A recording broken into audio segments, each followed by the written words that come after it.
3 ayların başlangıcında biz yüzlerce ailemize gıda yardımında bulunduk. Gıda ve kırmızı et. Tabii ki Ramazan ayı olunca insanların beklentileri daha çok oluyor. Başvurular çoğalıyor. Biz başvurularını alıyoruz. Ramazan ayıdır. Her gün onlarca aile geliyor. Kapımıza başvurusunu bırakıyor. Bazen biz burada olmuyoruz. Kapımızın altında başvurularını bırakıp gidiyorlar. Veyahut da adres bilgilerini bırakıyorlar. Tabii ki biz isteriz ki kapımıza gelen her insan, her mağdur insan onların ihtiyacını karşılayalım. İhtiyaç sahibi olmasa biz tahmin etmiyoruz biriler bu kapıya gelsin bir şey istesin. Her Ramazan olduğu gibi elhamdülillah bu Ramazan'da bütün hazırlıklarımız devam ediyor. Bizim daha önce 1000'in üzerinde ailelerimiz vardı. Tabii ki yıllar geçtikçe bazı insanların mağduriyetleri kalkıyor ortadan. Onları eledik. Yani 500'ün üzerinde şu an aile vardır. Mağdur ailelerin derecelendirmişiz, dosyalarımız mevcuttur. Yani şu an 1. derecede Ramazan ayında yardım edeceğimiz aile 250-300'ün üstündedir.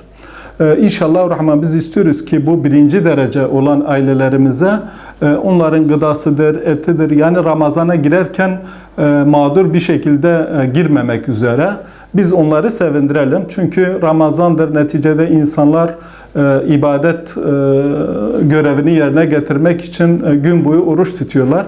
Eğer evlerine bir et girmiyorsa, bir gıda girmiyorsa bizi gerçekten bu konuda çok üzer. Her gün bu insanlarla haşır neşiriz. Tespitlerine gittiğimizde, mağduriyetleri gördüğümüzde gerçekten çok ciddi anlamda mağduriyetlere şahit oluyoruz ve biz diyoruz ki hayrınızı gelin zamanınıza göre, durumunuza göre gelin bizimle de beraber gezin, dolaşın ve bu ailelere ulaştıralım ki en azından sizler de bu mağduriyetlere müşahede etmiş olursunuz. Hayırseverlerimiz Ramazan ayı içerisinde hayır ve hasanatını çıkarıp verdiklerinden dolayı daha çok bu aylarda bir beklenti içerisine giriyorlar. Bundan dolayı hani biz de şunu söylüyoruz. Madem ki burası bir hayır kurumudur, hayırseverle ihtiyaç sahibi arasında bir köprü görevi görüyor. Siz gelin yani Ramazan ayı içerisinde gerek zekatınız olsun, gerek fitreniz olsun, gerek sadakanız olsun.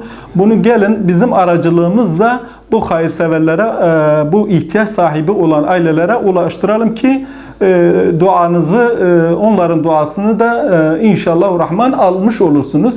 Çünkü belki kişi kendi eliyle götürüp komşusuna verdiğinde, akrabasına verdiğinde bir minnet duygusu söz konusu olmuş olur. Ama yardım dernekleri aracılığıyla bunlar ailelere ulaştığında böyle bir durum söz konusu olmuyor. Ramazan'ın başlangıcındadır.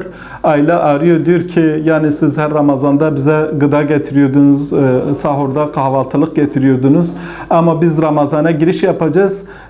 İnan et evimizde yiyecek bir şeyimiz yoktur. Sahurda çocuklarımıza sahur yapacak bir şeyimiz yoktur. Yani o anki duygu çok farklıdır. Yani emin olun olmadığı halde bazen böyle çırpınıyoruz. Diyoruz ki nereden bulup bu aileye götürelim. Neticede bizim kapımızı çalmış, bizden bir talebi olmuş.